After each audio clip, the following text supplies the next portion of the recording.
आज की कहानी एक ऐसे भाई बहन के बारे में है जिन्हें एक दूसरे से ही प्यार हो जाता है और वो दोनों जमकर घपाघप करते हैं। और जब ये बात उनके माता पिता को पता चलती है तो क्या क्या होता है आज के इस वीडियो में हम देखेंगे। कहानी की शुरुआत विल नाम के बंदे से होती है जो सुबह उठते ही अपना काम करने लगा। विल के बेटे का नाम रिसु और उसकी बेटी का नाम मिया था। विल की बीवी मारिया भी उठकर काम करने लगी थी। यह पूरा परिवार एक पहाड़ी पर रहता था, इसलिए इनका कोई आस पड़ोस भी नहीं था। रिशु उठकर फूलों पर कवर चढ़ाने लगा क्योंकि आज यहाँ स्प्रे किया जाना था। कवर लगते ही मारिया मशीन चलाती है और विल जमीन पर स्प्रे करने लग जाता है। स्प्रे करते करते विल रिशु के साथ कोई शरारत करता है और उसकी शरारत देखकर मिया बेहद खुश होती है। मिया अपने पापा की परी थी जबकि रिशु अपनी माँ का लाडला था। स्प्रे के बाद वह नहाने लगा जबकि मिया और मारिया खाना तैयार करने लगी थी। कुछ ही देर बाद रिशु खाना खा रहा था। विल उसके पास बैठा उसे ही देख रहा था। रिशु जन्म से गूंगा बहरा था और उसका दिमाग भी ज्यादा विकसित नहीं हुआ था। खाने के बाद मिया उसे हमेशा की तरह पढ़ाने लगी। मिया को पढ़ने का काफी शौक था और वह अपने छोटे भाई को भी पढ़ाना चाहती थी। कुछ ही देर बाद विल कुछ सामान लेकर आता है। इन लोगों को जब भी किसी चीज की जरूरत होती तो ये लोग उसे शहर से मंगवा लेते थे। मिया अपने लिए हमेशा ही किताबें मंगवाती थी और रिसु अपने लिए खेल कूद की चीजें मंगवाता था। उसने आज एक दूरबीन मंगवाई थी और वह उसकी मदद से आस पड़ोस में देखने लगा। ये लोग ज्यादा अमीर तो नहीं थे लेकिन छोटे मोटे काम कर अपना जीवन बिता रहे थे और उसी में ये लोग खुश थे। कुछ देर बाद रात हो गई और पूरा परिवार आराम करने लगा। अगले दिन मारिया रिसु को तैयार कर रही थी। विल भी तैयार होकर इनके पास पहुँच गया। यह पूरा परिवार रिशु के दादा दादी से मिलने जा रहा था। रिशु हर महीने अपने दादा दादी के पास जाता था और उसके साथ उसका पूरा परिवार भी जाता था। रिशु के दादा दादी यानी विल के माता पिता दूसरी पहाड़ी पर रहते थे। विल का पूरा परिवार एक लिफ्ट की मदद से उनके पास पहुंच गया था। दादी सभी का जोरदार स्वागत करती है और फिर उन्हें खाना खिलाने लग जाती है। दादी मिया के पास बैठकर उसका हालचाल जानने लगी थी। वो बातें तो मिया से कर रही थी लेकिन उसका ध्यान अपने पोते रिशु पर ही था। रिशु चुपचाप एक तरफ बैठा था। उसका दिमागी विकास नहीं हुआ था, इसीलिए वह कभी कभी ऐसे ही चुप कर जाता था। दादी को उसकी बहुत चिंता होती थी। वो मिया को बताती है कि तुम्हारे बाप ने रिशु का इलाज करवाने की बहुत कोशिश की लेकिन कोई भी डॉक्टर उसे ठीक नहीं कर सका। रिशु को चुपचाप देखकर दादा उसके पास आ गया। वो अपनी तरफ से कोशिश करने लगता है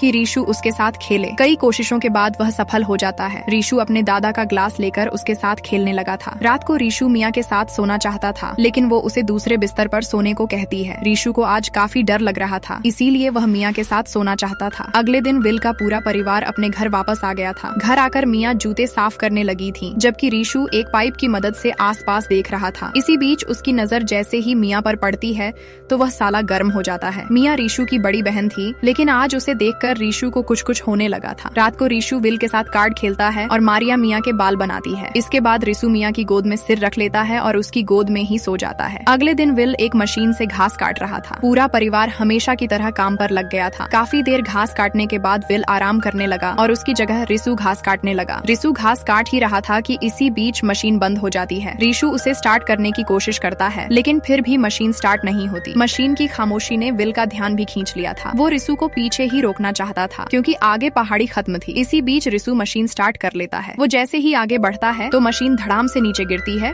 और पूरी मशीन टूट जाती है। मशीन की हालत देखकर विल गुस्से से लाल हो गया था। रिशु भी समझ गया था कि अब उसे बहुत मार पड़ने वाली है, इसलिए वह डर कर वहाँ से भाग जाता है। कुछ देर बाद रात हो गई लेकिन रिशु पूरी रात घर वापस नहीं आता। अगले दिन रिशु घर के पास ही पत्थर तोड़ने लगा था। पत्थरों का शोर सुनकर विल ने भी उसे देख लिया। रिशु जन्म से ही जिद्दी था और यह बात पूरा परिवार जानता था। पूरा परिवार जानता था कि रिशु अपनी मर्जी से भागा था और वह अपनी मर्जी से ही वापस आएगा। शाम को मिया रिशु के लिए खाना लेकर आती है और फिर खाना गर्म कर उसे खिलाती है। खाना खाने के बाद रिशु पहाड़ी पर ही सो जाता है। मिया उसके लिए गर्म कपड़े भी लेकर आई थी ताकि उसे ठंड से बचा सके। वो उसे गर्म कपड़ों से ढकती है और फिर उसी के पास बैठ जाती है। थोड़ी ही देर बाद काफी रात हो गई और ठंड से बचने के लिए मिया रिशु के पास चली जाती है। अगली सुबह जब दोनों भाई बहन जागते हैं तो वह समझ जाते हैं कि रात को उन्होंने एक दूसरे का पानी निकाला। दोनों कुछ नहीं बोलते बल्कि उठकर अपने अपने कपड़े पहनने लग जाते हैं। कुछ देर बाद मिया अपने माता पिता के साथ काम कर रही थी। रिशु अभी भी घर नहीं गया था और वह पूरा दिन घर से दूर ही रहता है। रात होते ही मिया फिर से उसके पास आती है और दोनों एक दूसरे का पानी निकाल कर सो जाते हैं। अगले दिन बारिश होने लगी थी। रिशु अभी भी बाहर था और इसी बीच उसकी नजर किसी पर पड़ती है। रिशु को लगा कि मिया उसके पास आई है, इसलिए वह उसकी तरफ दौड़ता है, मगर रिशु ने जिसे देखा था वो मिया नहीं बल्कि उसका बाप विल था। विल उसे घर ले जाने आया था। विल का प्यार देखकर रिशु उसके गले लग जाता है। जल्दी ही रिशु घर भी लौट आता है। वो फिर से शरारत करने लगा था और उसकी शरारतें देखकर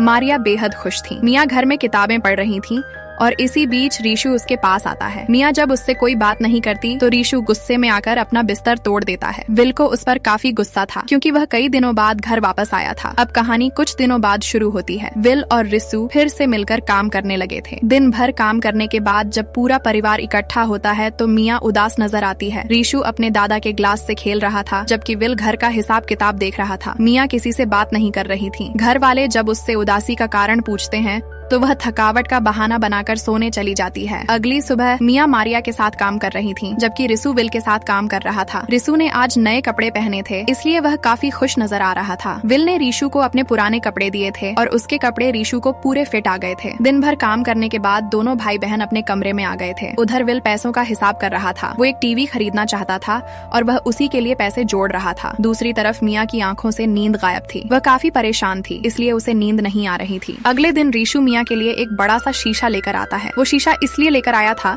ताकि मिया उसमें अपना खूबसूरत चेहरा देख सके। रात को जब विल और मारिया सो जाते हैं तो दोनों भाई बहन एक दूसरे का पानी निकालने लग जाते हैं। अब कहानी कुछ दिनों बाद शुरू होती है। दिन बीतने के साथ साथ मौसम भी बदल गया था। ऐसे ही एक दिन मिया और मारिया घर में बैठी थी। दोनों बैठी काम भी कर रही थी और साथ ही साथ बातें भी कर रही थी। बातों ही बातों में मिया कहती है कि मैं कुछ बताना चाहती हूँ। मारिया उसकी बात सुनने को तैयार थी लेकिन काफी कोशिशों के बाद भी मिया कुछ नहीं बोलती। मारिया जब उसके पास आती है तो मिया उसे गले लगाकर कहती है कि मैं पेट से हूँ। उसकी बात सुनकर मारिया कुछ नहीं बोलती। जल्दी ही मिया ने मारिया को सब बता दिया कि उसके पेट में रीशु का बच्चा है और यह सब जानकर मारिया बेहद दुखी होती है। यह बात अब विल को भी बतानी थी क्योंकि वही मिया की सफाई करवा सकता था। कुछ ही देर बाद मारिया ने विल को सब बता दिया कि मिया रीशु के बच्चे की माँ बनने वाली है। सारी बात जानकर विल इतना गुस्सा करता है कि वह जल्दी जल्दी अपनी गन निकाल लेता है। मारिया उसे रोकने की कोशिश करती है और उनका शोर मिया ने भी सुन लिया था। विल जल्दी जल्दी गन में गोलियां डालता है। मारिया उसे रोकना चाहती थी लेकिन साला विल अपने दोनों बच्चों को मारना चाहता था। उसकी नजर जैसे ही मिया पर पड़ती है तो साले की आंखों में खून खौलने लग जाता है। इससे पहले कि वह मिया को मार पाता तभी रिसु पीछे से आकर उसे पकड़ लेता है। रिसु उससे गन छीनने की कोशिश कर ही रहा था कि इसी बीच गोली चलती है